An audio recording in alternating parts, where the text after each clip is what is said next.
En des oreilles, on a tout dit. Yes Massif, encore une fois c'est Specta et qui est F-Baby pour Parole Inutile. On parle pour ne rien dire mais en disant rien, on a tout dit. Donc là on est sur une super lancée avec des épisodes qui ont tous dépassé 10 000 vues. Que ce soit les épisodes sur Kalash, l'épisode sur Blade et récemment le dernier sur le dernier morceau d'X-Men. Donc ça fait plaisir, continuez à visionner, à partager et surtout à vous abonner à la chaîne pour être au courant dès qu'une vidéo sort. Donc là récemment j'ai vu un truc très drôle, c'est le clash Booba Lafouine qui a entre guillemets recommencé avec le nouveau morceau Aubameyang de Lafouine. J'ai vu aussi le pseudo, le statut Facebook de Samix qui s'adressait à Kalash suite à sa polémique. Et ça m'a fait m'interroger sur les clashs et l'évolution des clashs dans la musique urbaine, que ce soit dancehall ou que ce soit rap. Et le fait que plein de gens disent que ouais, fuck les clashs, dancehall c'est unity, rap c'est un mouvement, on doit avancer ensemble, etc., etc. Alors en fait, non, déjà le clash, ça fait partie du dancehall et du rap dès l'essence, dès l'origine de la création de ces styles musicaux. Et surtout, dès qu'il y a un clash, c'est le moment où il y a le plus de gens qui suivent le mouvement. Donc je pense qu'il y a une certaine hypocrisie dans tout ça parce que tout le monde dit fuck les clashs, mais les clashs c'est là tout le monde adore. Moi perso j'adore les clashs, j'adore l'émulation que ça crée et surtout j'adore l'aspect compétitif du truc. C'est-à-dire que quand il y a un clash, dès que ce sont deux artistes crédibles, deux artistes qui ont du talent, ça permet à l'un et l'autre de s'aiguiser l'un l'autre parce que c'est l'acier qui aiguise l'acier.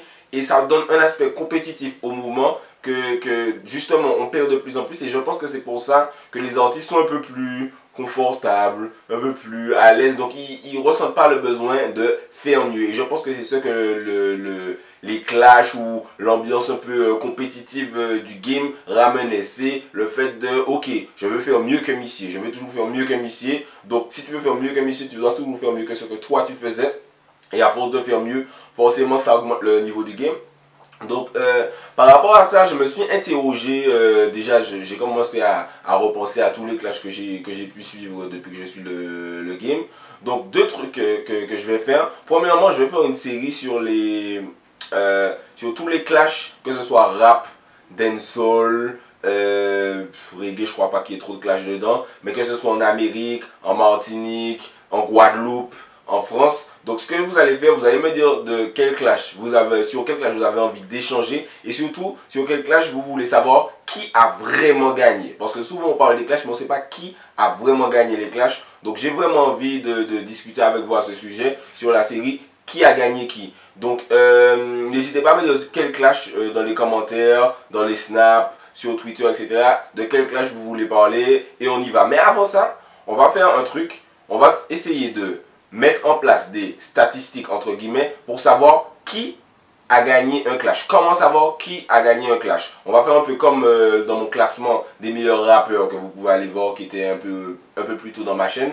Et on va essayer de mettre en place différentes statistiques pour établir qui a gagné un clash. Le premier truc pour gagner un clash, tout d'abord il faut faire le meilleur son. Ça peut paraître super con à dire, ça peut paraître super évident, mais souvent les gens pensent que non, comme lui c'est mon artiste préféré, ça veut dire que c'est lui qui a gagné le clash. C'est totalement faux. Ton artiste préféré peut se faire exploser dans un clash. Par exemple, Ja Rule, quand il était en clash avec 50 Cent en l'an 2000, 2001, 2002, c'était l'artiste préféré de tout le monde. Il faisait les sons avec Ashanti, tout le monde kiffait. Mais 50 Cent c'est venu, il l'a explosé. Quand tu te fais clasher sur Wangstar, quand tu te fais clasher sur Ice Mel Pussy, etc. et que tout le monde chante le son passe en soirée alors que c'est toi l'artiste préféré des gens, tu t'es fait exploser parce que on t'a clashé avec des sons qui sont beaucoup trop efficaces.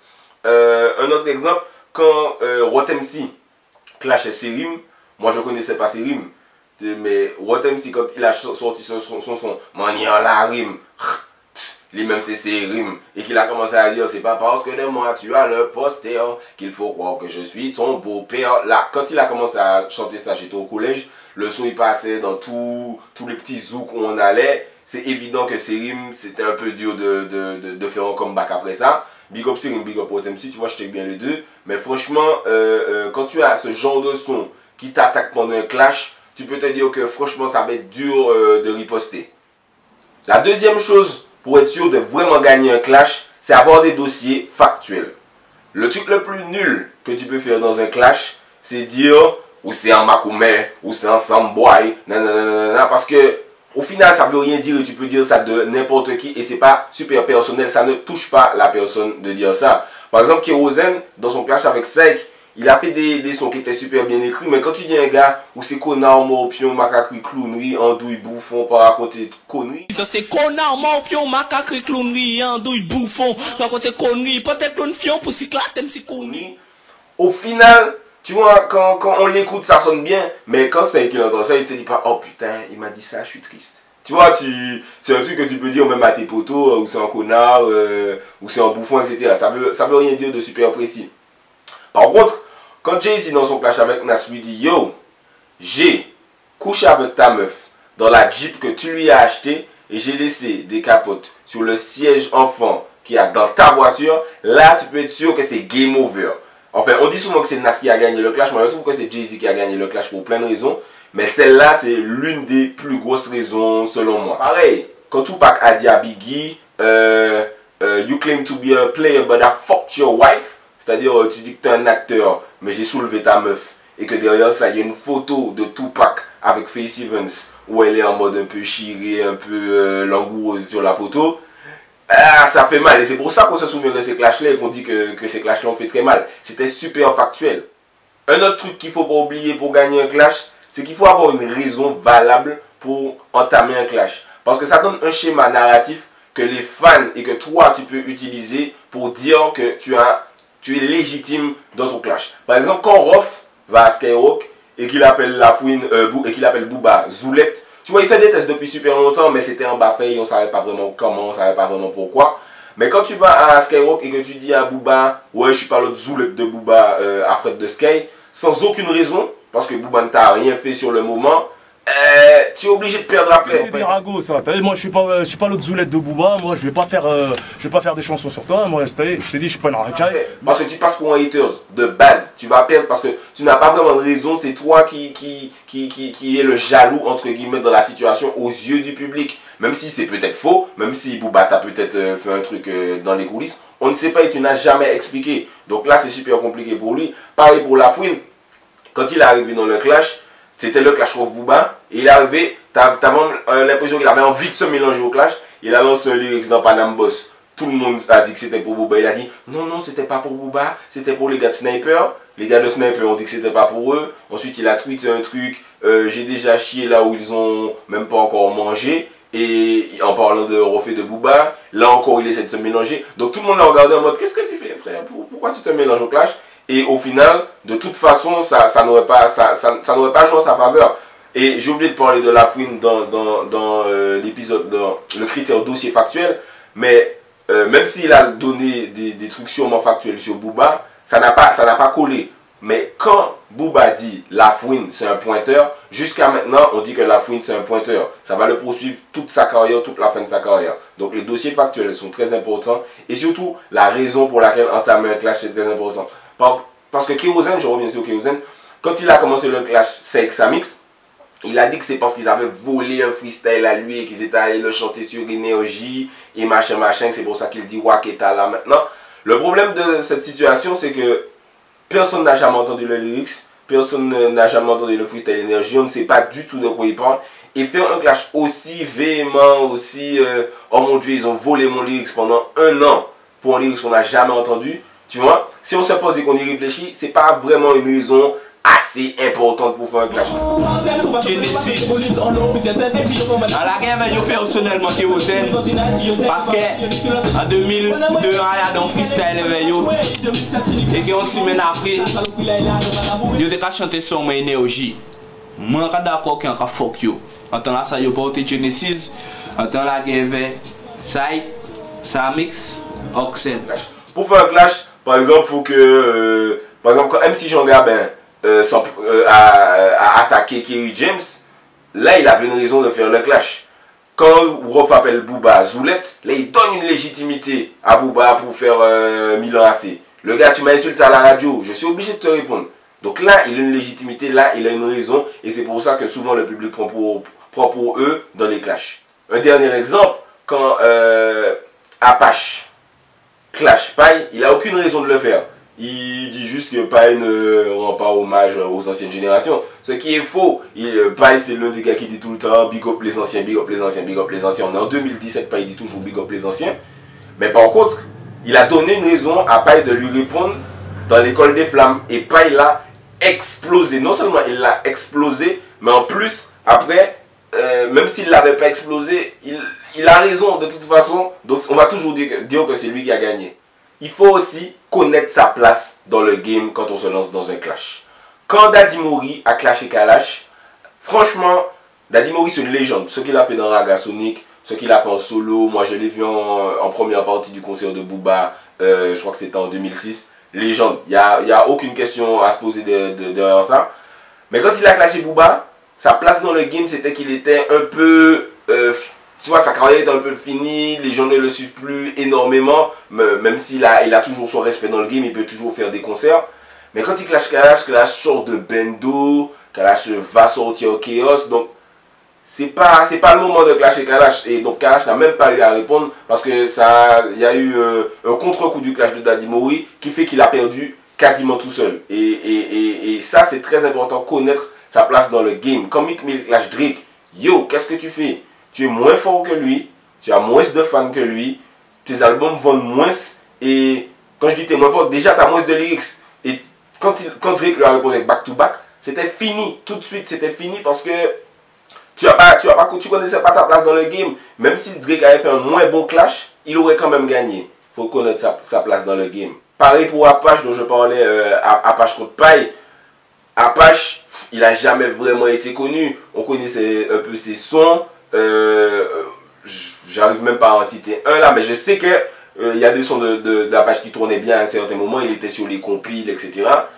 Mais Pai, au moment où il clash Pai, c'est après Night and Day, après BCZ Bayo, après, et quand Pai fait l'école des flammes après, voilà, t'as zéro fan pour te soutenir, zéro fan pour te supporter. Pai n'a même pas eu besoin de dire que c'est toi qui clashais. Tellement il n'était pas connu.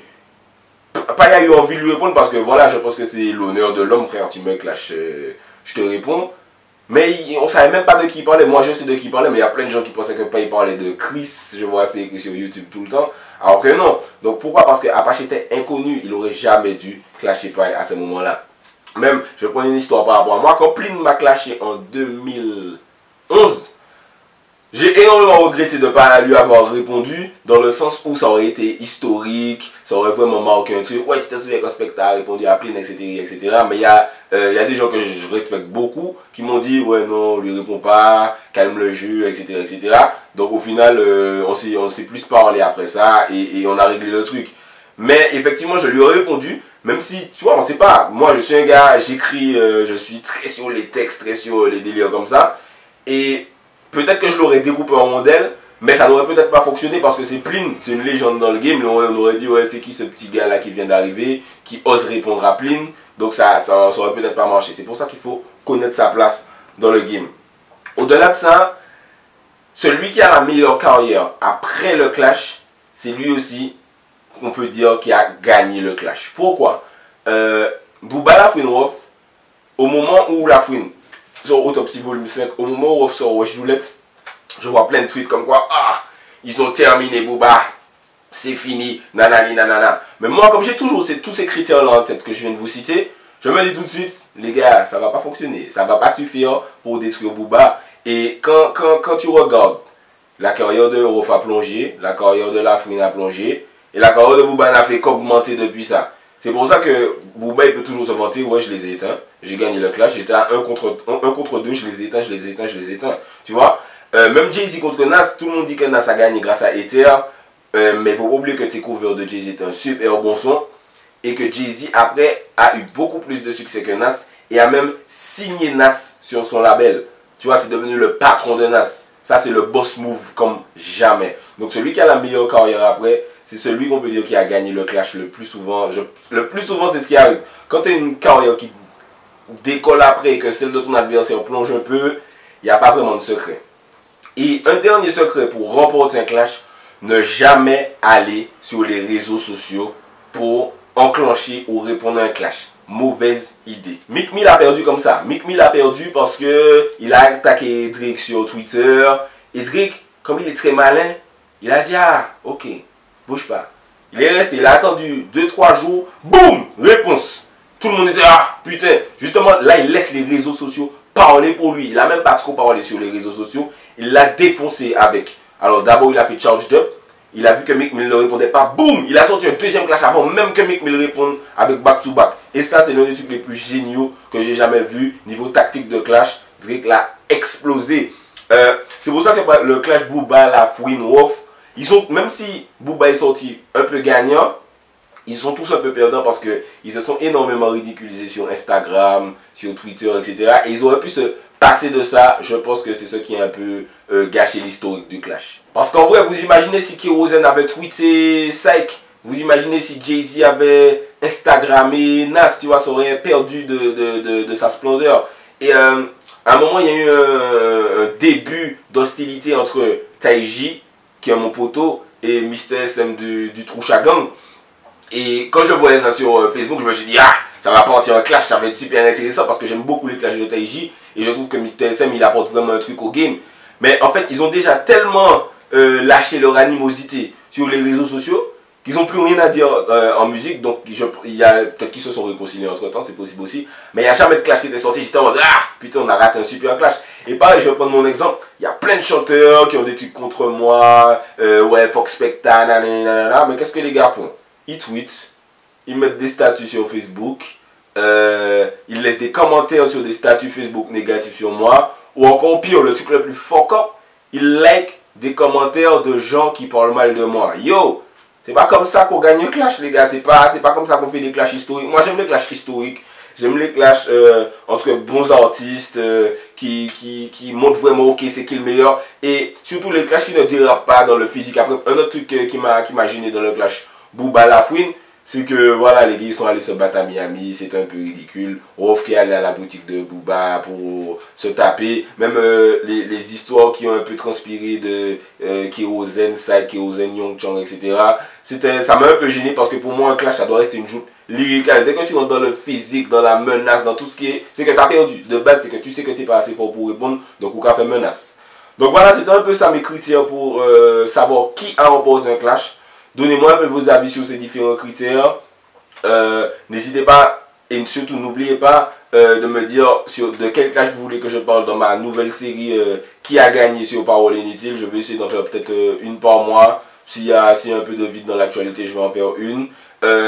Donc continuez à liker les vidéos, à vous abonner, à me suivre sur Snapchat, Instagram, Twitter, à m'ajouter sur Facebook. On continue le débat sur les réseaux sociaux, mais pas les clashs sur les réseaux sociaux. C'était Spectacle pour Parole Inutile, on parle pour ne rien dire et en disant rien on a tout dit. Big up posting qui joue derrière moi, j'ai connaître Cross Angry.